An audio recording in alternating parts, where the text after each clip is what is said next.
श्रीमान परमेश्वर, मैं तैयार हूं आपके वचनों को सुनने के लिए, उन्हें ग्रहण करने के लिए। मैं तैयार हूं। मैं अपने दिल को खोलता हूं, इसे ग्रहण करने योग्य बनाता हूं। आज जो कुछ मैं सुनूं, मैं 100 गुना फलों को लेके आऊं। अंधकार की शक्तियां इन वचनों को चुरा ना सके। आज जितने काम मैं आपके देखूं, मैं उन्हें स्वीकार करूं। प्रभु यीशु मसीह के सामर्थ्य नाम में हम मांगते हैं, आमीन। ऊंचा आशीष ऊंचे तारीफ करो, जोर से जोर से जोर से। स्वागत है जीवित परमेश्वर की जीवित हजूरी में, आमीन। बैठ जाओ अपने शरीर में। पिछले हफ्तों में हमने सुना गैर भाषा के विषय में कि गैर भाषा हमारे लिए हथियार है। बोलो अपने पड़ोसी को, गैर भाषा एक हथियार है, क्योंकि परमेश्वर ने तुम्हें बिना हथियारों के नहीं छोड़ा। तुम एक युद्ध में हो। तुम्हारा युद्ध शैतान के साथ, अंधकार की शक्तियों के साथ। अगर तुम उनको हराना चाहते हो तो तुम्हें आत्मिक हथियारों की जरूरत है, और गैर भाषा तुम्हारा आत्मिक हथियार है। क्या है गैर भाषा आपका? जैसे ही आप गैर भाषा में प्रार्थना करेंगे, जो शैतान ने छीना है और जो अपना बना के बैठा है, उसे रिलीज करना होगा आपकी लाइफ के लिए। और आज से जैसे ही आप गैर भाषा में प्रार्थना करना शुरू करेंगे, शैतान आपके सामने सरेंडर करना शुरू कर देगा। मैं आपको सच कह रहा हूं, जितनी ढिठाई की आत्मा आपके फैमिली में काम कर रही है, घुटनों पे आने वाली यीशु मसीह के नाम में। आप तैयार है दूसरे हथियार के बारे में सुनने के लिए? अगर आपको इस हथियार के बारे में मालूम है कि गैर भाषा मेरे लिए एक हथियार है, यह परमेश्वर ने मुझे सिर्फ एक निशानी के रूप में नहीं दिया, परमेश्वर ने मुझे एक हथियार के रूप में दिया कि जब मैं इसे बोलूंगा, मैं परमेश्वर की भाषा बोलूंगा, वो प्रार्थना करूंगा जो पवित्र आत्मा मेरे अंदर से करना चाहता है, जिसे मैं अपने शब्दों में नहीं कर सकता। वो विषय जिसे मैं जान नहीं सकता, वो मेरे पास्टर के लिए हो सकती है, मेरे भाई के लिए हो सकती है, दूर बैठी किसी कलीसिया के लिए हो सकती है। और जैसे ही आप अपने जीवन को, अपनी लाइफ को, अपने मुंह को, अपने शरीर को परमेश्वर की आत्मा के एक मीडियम के रूप में देंगे, आप खुद भी ब्लेस होंगे। और इसीलिए पवित्र आत्मा आपके बीच से होकर प्रार्थना करता है। बाइबल कहती है वो आहें मार के हे अब्बा हे पिता कह के पिता की मर्जी के अनुसार पवित्र लोगों के लिए विनती करता है, आमीन। तो गैर भाषा सिर्फ एक निशानी नहीं कि आपके पास पवित्र आत्मा है। गैर भाषा एक हथियार है जिसे आपको इस्तेमाल करना है और अपनी लाइफ को सीधा करना है। क्योंकि याद रखो, बाइबल कहती है कि आसमान से अब कुछ नहीं उतरना, परमेश्वर ने कुछ नहीं करना। उसने क्रूस पे आखिरी शब्द बोले थे, सब कुछ पूरा हुआ, यानी सब काम पूरे हो चुके हैं। अब आपको उन कामों पे विश्वास करना और उनका एडवांटेज लेना। कैसे? इन आत्मा की बातों की नॉलेज रख के, आमीन। दूसरा हथियार जो आज हम बात करेंगे वो है आत्माओं की परख। यह सबसे कम समझा जाने वाला हथियार है एक कलीसिया में। आत्माओं की परख लोग इस तरह से समझते हैं कि आत्माओं की परख का मतलब, नहीं ये मिनिस्ट्री सही नहीं है, ये मिनिस्ट्री सही है, या नहीं नहीं ये पास्टर सही नहीं है, नहीं नहीं ये प्रॉफिट सही नहीं है। ये आत्माओं की परख नहीं, ये आप जजमेंट दे रहे हो और आप जज नहीं हो। मैं ये नहीं कह रहा कि ये ऐसा हो ही नहीं सकता, ऐसा है, लेकिन ये एक छोटा सा हिस्सा है, स्मॉल हिस्सा है। पूरा वरदान नहीं है किसी को परखना। नहीं ये शैतान है, नहीं ये चर्च शैतानी है, नहीं नहीं ये पास्टर शैतान, नो नो नो। ये पूरा आत्मा की परख वाला हथियार नहीं। आत्माओं की परख आप इस तरह से समझते हो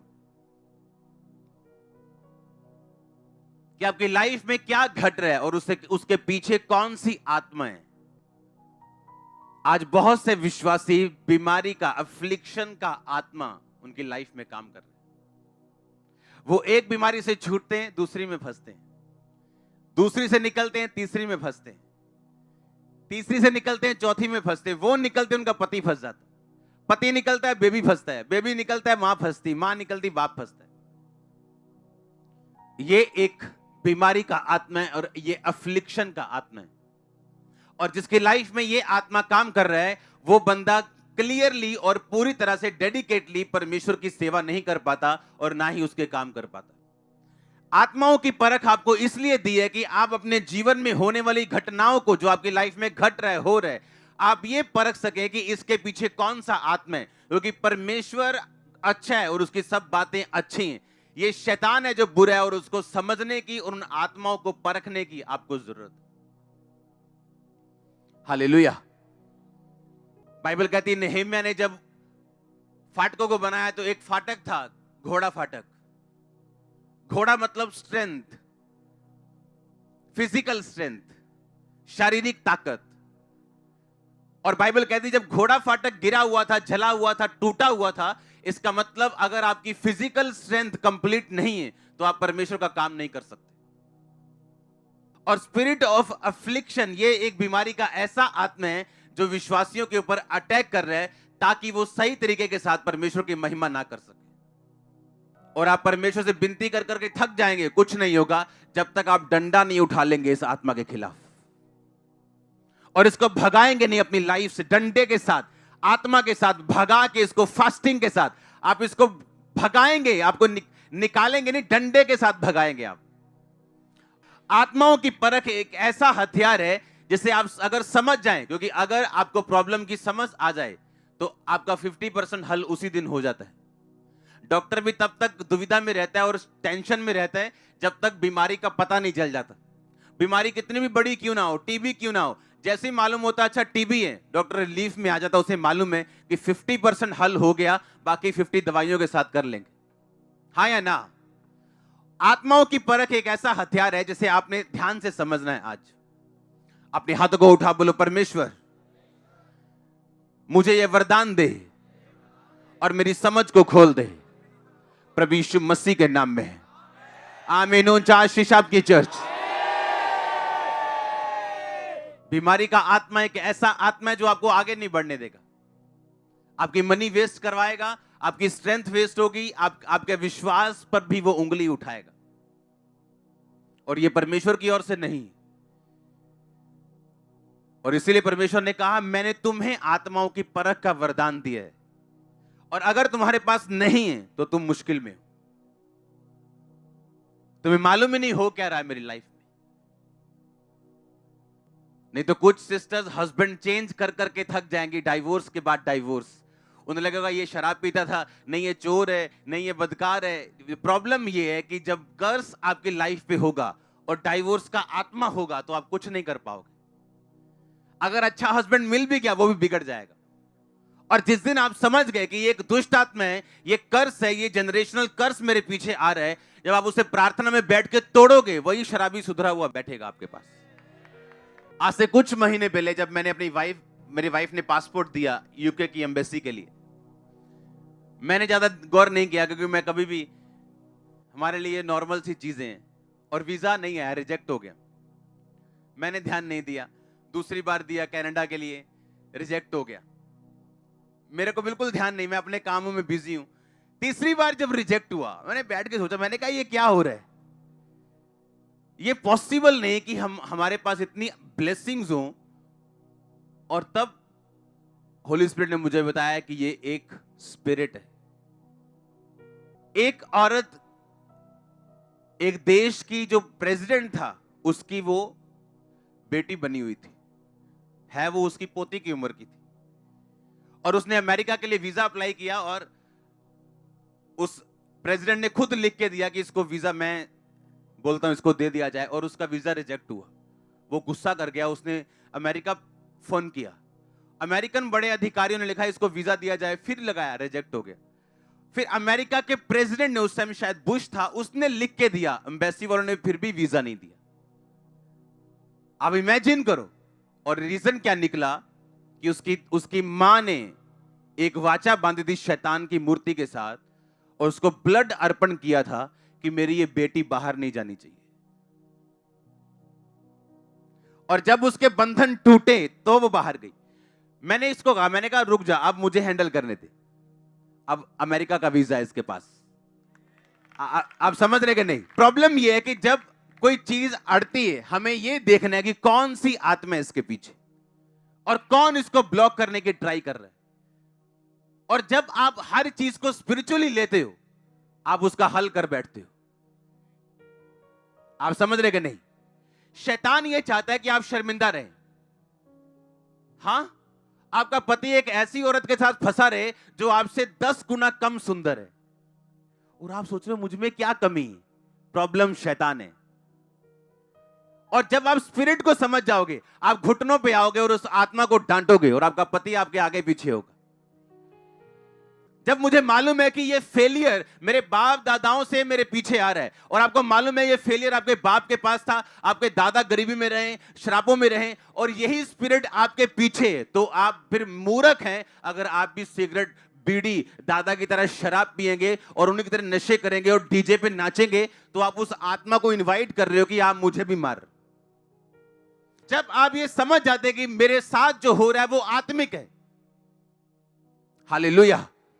आपको मैं ध्यान से समझाता हूं कि आपको फाइट करने के लिए चुना गया। अगर आप फाइट नहीं करेंगे, दूसरी बात, अपनी फाइट नहीं समझेंगे, क्योंकि मेरी फाइट अलग है, इस भाई की अलग है, इसकी अलग है, इसकी अलग है, इसकी अलग है, हर बंदे की फाइट अलग है, पर हथियार एक ही है। आमीन।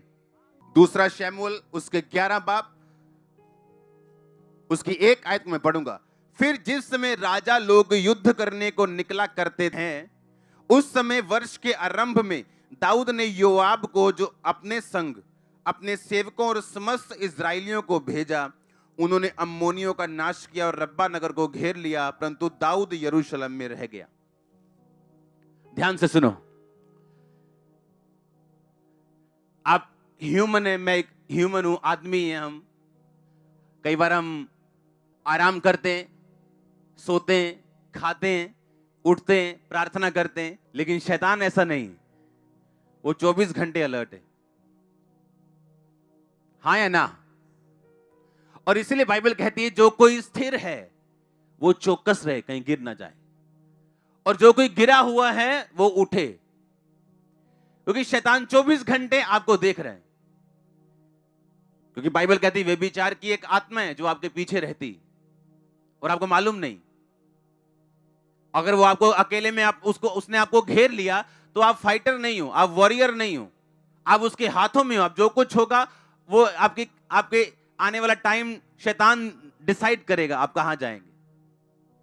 क्योंकि बाइबल कहती है जो जिससे हार जाता है उसका दास बन जाता है।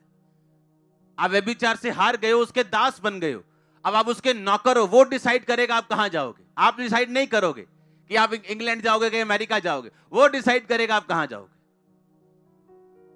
बाइबल कहती है कि जिस समय राजा लोग युद्ध करने को निकलते थे, युद्ध करने का टाइम होता था।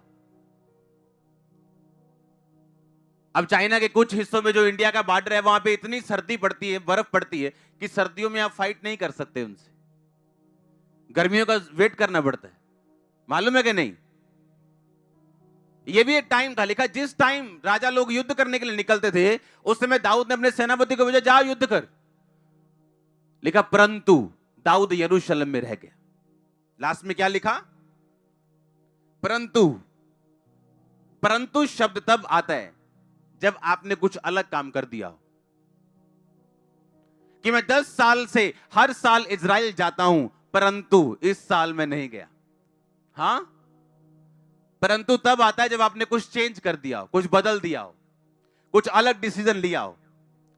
लिखा सब राजा लोग युद्ध करने को जाते थे, तो लिखा दाऊद यरूशलेम, परंतु दाऊद यरूशलेम में रह गया। जिस टाइम फाइट करने का टाइम था, उस टाइम वो यरूशलेम में रह गया। जो लड़ने का टाइम था वो रिलैक्स करने में बिता दिया, और उसी सांझ को वो बैतशेबा को देख के पाप में फंसा और व्यभिचार में चला गया। आज कौन सी कलीसिया फंसी है? जब फाइट करने का टाइम है, जब मॉर्निंग प्रेयर करने का टाइम है, जब इवनिंग प्रेयर करने का टाइम है, आपको टीवी ने घेरा हुआ है, प्रोग्राम्स ने घेरा हुआ है, बच्चों ने घेरा हुआ है, काम ने घेरा हुआ है, और फिर आप ये डिसाइड नहीं कर सकते कि आप कहां जाएंगे, क्योंकि वो शैतान बताएगा फिर आप कहां जाएंगे। लिखा उस शाम को दाऊद अपनी छत पे टहल रहा था और उसने बैतशेबा को देखा। वो उसे औरत सुंदर लगी, उसने पूछवाया ये वो उसी की पत्नी है? कहते हाँ। कहते इसको लेके आओ। और लिखा उस रात वो उसके साथ सोया और वो गर्भवती हुई। और परमेश्वर ने उसको सजा दी, उसको पनिश किया। जहां से दाऊद निकला था, जिन पहाड़ों पे नंगे पैर वो काम करता था राजा बनने के बाद, उन्हीं पहाड़ों पे उसे नंगे पैर फिर से भटकना पड़ा। शैतान एक ऐसी चीज है, जहां से आप निकले हो वहीं से आपको हमेशा खींचता है। वो हमेशा उसकी ट्राई रहती आपको उसी पोजीशन पे लेके जाना, क्योंकि वो हायर पोजीशन से नफरत करता है, क्योंकि वो उस पोजीशन से गिरा हुआ है। और उसकी ये जिद है कि मैं भी उस पोजीशन पे किसी को पहुंचने नहीं दूंगा। जैसे विश्वासी जाने की कोशिश करेगा, जैसे मैं गिरा हूं, मैं उसको गिराऊंगा। और बाइबल कहती है जिस समय राजा युद्ध करने को जाते थे, उस समय दाऊद रिलैक्स कर रहा था, छत के ऊपर टहल रहा था आराम से। जब आपको मालूम है ये 40 फास्टिंग का टाइम है, ये 40 रोजे रखने का टाइम है, ये 10 रोजे रखने का टाइम है, ये 6 घंटे प्रार्थना करने का टाइम है, तो आप किसी पिक्चर को देखने के लिए नहीं जा सकते। आप समझ रहे हो कि नहीं? आपको मालूम है आपकी लाइफ फाइट के अंडर है, शैतान आप पे अटैक कर रहा है, आपको आगे बढ़ना है, आपको टेस्टिमनी बनानी है, आप रिलैक्स नहीं कर सकते। आपको स्पिरिचुअली माइंडेड होना है, आपको सोचना है कहां कमी, कहां प्रेयर की कमी, कहां फास्टिंग की कमी, कहां पवित्र टाइम में कमी, ताकि आप उस टाइम जब आपको आपका लड़ने का टाइम है, आप रिलैक्स ना कर रहे हो। हालेलुया। आप घूमने के लिए शिमला जा सकते हो, पर उसी टाइम आप 6 घंटे प्रार्थना में भी रह सकते हो। परमेश्वर शारीरिक आराम को मना नहीं कर रहा, वो उस रिलैक्स की बात कर रहा है जब हम परमेश्वर से ध्यान हटा के संसारिक चीजों में अपना रिलैक्स ढूंढने की कोशिश करते हैं। आपको अपनी लाइफ के लिए सीरियस होना है, क्योंकि शैतान आपके पीछे है, वो आपको देख रहा है, आपकी कमियों को देख रहा है, कहां फंस सकते हैं वो वहां देख रहा है। कुछ लोग व्यभिचार में नहीं फंसते, पैसों में फंस जाते हैं। कुछ पैसों में नहीं फंसते, व्यभिचार में फंस जाते हैं। हालेलुया। आप जानते हैं शैतान आपको जब एक हाथ से मीठा देता है, दूसरे हाथ से वो चीजों को लेता है जिससे आपकी लाइफ, जिस पर आपकी लाइफ डिपेंड करती है। शैतान के साथ किया गया कोई भी सौदा फायदे का नहीं। 2 मिनट के लिए इंजॉय का हो सकता है, पर फायदे का नहीं। कोई भी उसके साथ सौदा घाटे का है। वो कितना भी सुंदर क्यों ना हो, वो घाटे का है। आज से कुछ साल पहले जब हम ये चर्च, ये वाली जगह ले रहे थे, साथ की कुछ जगहें ले रहे थे कि कल को जब हमने भवन अंदर बनाना है तो हम बाहर बैठ सकें आराम से अपनी जगह पे, पार्किंग के लिए जगह हो, सब कुछ हो। तो जो लड़के जो टीम में थे, वो लोगों के साथ बात करते थे कि ये वाली जमीन हमें चाहिए, रेट तय करते थे। और उनमें से एक लड़के ने जमीन में से दूसरे से कमीशन खा ली। इमेजिन करो। और मेरे एक रिश्तेदार को मालूम हो गया, और उसने कहा यार तेरे साथ जो लोग हैं, तेरे साथ रहने खड़े रहने वाले, वो कमीशनें खाते हैं। मुझे बहुत बुरा लगा। मैंने कहा ऐसा तो हो नहीं सकता, क्योंकि मेरे पास जो लोग हैं, अगर वो व्यभिचार में, अगर चोरी में, तो मेरे साथ खड़े नहीं रह सकते। वो फायर होंगे और कभी वापस नहीं आएंगे यहां। और जब सब इंक्वायरी हुई तो उसे निकालना पड़ा। और उसे मालूम नहीं था, उससे कुछ दिन पहले मैंने एक टीम मेंबर को गाड़ी दी थी, 8 लाख रुपए की गिफ्ट। और मैं 2 गाड़ियां लेने वाला था, और दूसरी गाड़ी उसके लिए थी, और होली स्पिरिट ने मुझे मना कर दिया था। और मुझे तब कारण मालूम नहीं था। मैंने कहा शायद होली स्पिरिट इसको 2 महीने बाद देगा, या बाद में परमेश्वर से देने के लिए बोलेगा। लेकिन कुछ महीनों में उसका वो सारे स्कैंडल, उसके सब जो क्या बोलते हैं भ्रष्टाचार, हाँ, वो उसका निकल के आया। और जब वो उस 40,000 की चोरी कर रहा होगा, उसे ये मालूम नहीं था कि कोई ऊपर बैठा स्वर्ग में तेरी 8 लाख की गाड़ी रोक रहा है। उसे लग रहा ले अभी पर यहां जेबा अंदर का पता लगना। और मेरा हिसाब शुरू से था, जो है वो मुंह पे रखो। मैं जो यहाँ पुलपेट पे हूं, मेरी फैमिली जानती, वो मैं आपके बीच में हूं। अगर मैं घर पे वो नहीं हूं तो मैं आपके सामने वो नहीं। और ऐसी मिनिस्ट्री, ऐसे लोगों को परमेश्वर लाइक करता है। हालेलुया। क्योंकि मैंने देखा लोगों को पुलपेट से बड़ी बड़ी बातें करते हुए, और फैमिली उनकी कुछ और सोचती है उनके बारे में। हालेलुया। अगर आपकी फैमिली आपकी फैन नहीं है तो अभी आप प्रभु में चले नहीं हो। अगर नहीं है तो बनाओ उसे अपनी ब्लेसिंग से, फायर से, आग से। पास्टर्स के फैमिली अगर छोटी छोटी ब्लेसिंग्स के लिए तरसेगी, वो पास्टर के उस खुदा की पूजा कभी नहीं करेगी। पर उस पास्टर की फैमिली जब देखती है कि हमारे फादर के कारण हमें दुनिया घूमने का मौका मिल रहा है, अभी हम पैदा भी पूरी तरह से नहीं हुए, तो वो बोलेगी नहीं, जिसको तुम मानते हैं वो जीवित खुदा है और वही हमारा खुदा है। हालेलुया। आप जानते हैं परमेश्वर अब्राहम से प्यार क्यों करते थे? परमेश्वर ने कहा अब्राहम पे मुझे इतना कॉन्फिडेंस है कि अपने उसके जाने के बाद उसकी फैमिली मुझ में रहेगी। वो इतना सखत था। हमारे घर 4 साल का बच्चा भी रात को प्रार्थना में बैठता है गैर भाषा में। 4 साल का। सोचो जब वो 14 का हो जाएगा वो क्या करेगा? वो आपकी अगुवाई करता होगा, हाँ, क्योंकि वो अभी से प्रार्थना में बैठे है। जब आप स्पिरिचुअली अलर्ट हो, आप स्पिरिचुअली एक्टिव हो, आपकी आत्मा अलर्ट है, आप समझ जाओगे कहां कौन सा शैतान काम कर रहा है और कहां क्या चीज काम कर रही है, क्यों काम कर रही है। आपको सब चीजें मालूम होगी और जब आपको मालूम होगी आप फाइट में जाओगे, प्रेयर में जाओगे और उसका हल होगा। अपने हाथों को उठा बोलो थैंक यू जीसस। ऊंची आवाज में हिलाओ अपने हाथों को, बोलो आज से मैं अलर्ट होता हूं, मांगता हूं आत्माओं की परख को। खुदावंद मुझे आत्माओं की परख दे। मैं उसे जजमेंट करने के लिए नहीं, किसी का न्याय करने के लिए नहीं, किसी की निंदा करने के लिए नहीं, पर शैतान के तीरों को, योजनाओं को समझने के लिए करूंगा। और जब मैं उसे समझ जाऊंगा और उसके अनुसार प्रार्थना करूंगा तो मैं आजाद होऊंगा। सर्वशक्तिमान परमेश्वर, मैं तैयार हूं इस वरदान को लेने के लिए।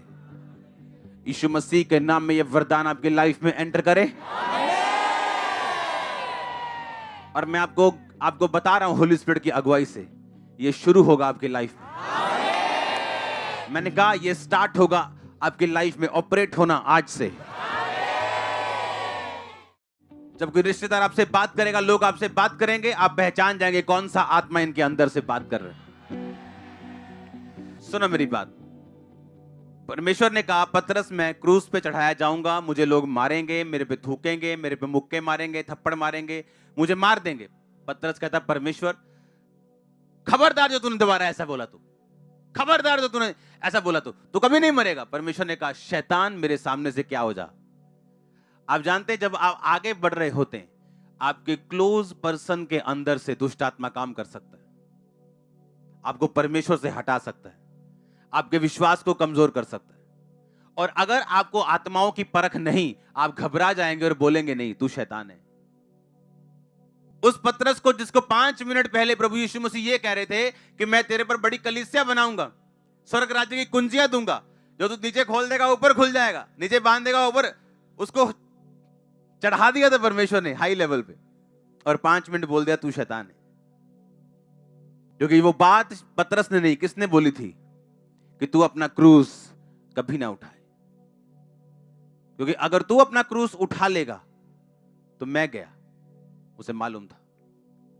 जब आत्माओं की परख आपके अंदर होती है, आप अपने बेटे की बात भी परखोगे, अपनी मां की बात भी परखोगे, आप हर बात को देखोगे, परखोगे, और आपको मालूम होगा कि ये बात किसने बोली। आपका रिश्तेदार बड़े प्यार से आपके साथ आ रहा है, ओए ओए ओए पोते ना थोड़ी चर्च जाइदा, आपको भी लग रहा है कि नी भूआ मेरी किन्नी वधिया गल्लां करदी मेरे नाल। वो भूआ नहीं, वो क्या है? वो शैतान है। भूआ शैतान नहीं, लेकिन उसके पीछे क्या है। और जब आप समझ जाते हैं, आपको मालूम है कि नहीं ये मेरी भूआ नहीं बोल रही, कौन बोल रहा है? क्योंकि परमेश्वर से पीछे करने के लिए इंसान उस दुष्ट आत्मा के द्वारा प्रेरित होकर कह रहे हैं। हालेलुया। क्योंकि आप जब इस विश्वास की वॉक पे, फेथ पे आप चल रहे होते, तो शैतान आपको हटाने की कोशिश करता है। बाइबल कहती हनोक परमेश्वर के साथ साथ चलता रहा और एक दिन लोप हो गया, क्योंकि प्रभु ने उसे उठा लिया। और उसकी एक गवाही सुनी गई थी कि उसने परमेश्वर को खुश किया। ये आत्माओं की परख जब आपके पास होती, आप खुदा के साथ साथ चलने में आपको ये हेल्प करती, क्योंकि जब रुकावटें आएंगी, दुख और मुसीबतें आएंगी, ये परख आपको बताएगी कि आपको लगातार चलते, अड़े और खड़े रहने। आमीन। आपकी गवाही श्योर है चर्च। मैं आपको एक टेस्टिमनी के साथ ब्लेस करता हूं। आमीन छोटा है इस डिक्लेरेशन के हिसाब। सबको जेएमसी की, मैं जतिन बब्बर और आप देख रहे हैं एमसी परिवार चैनल। जैसे कि आप सब जानते हैं कि मैं इस चैनल पे प्रभु के अलग अलग दासों की वीडियोस डालता हूं, तो अगर आपको हमारा चैनल अच्छा लगता है तो आप इस चैनल को ज़्यादा से ज़्यादा सब्सक्राइब जरूर करें, ताकि आप प्रभु के वचन को सुन सके। वीडियोस को ज़्यादा से ज़्यादा शेयर करें, ताकि जिन लोगों तक वचन नहीं पहुंचा उन तक भी वचन पहुंच सके। सबको जेएमसी की एक बार मैं आपसे दोबारा कहूँगा कि इस चैनल को सब्सक्राइब जरूर करें और वीडियोस को ज़्यादा से ज़्यादा शेयर करें। जेएमसी की।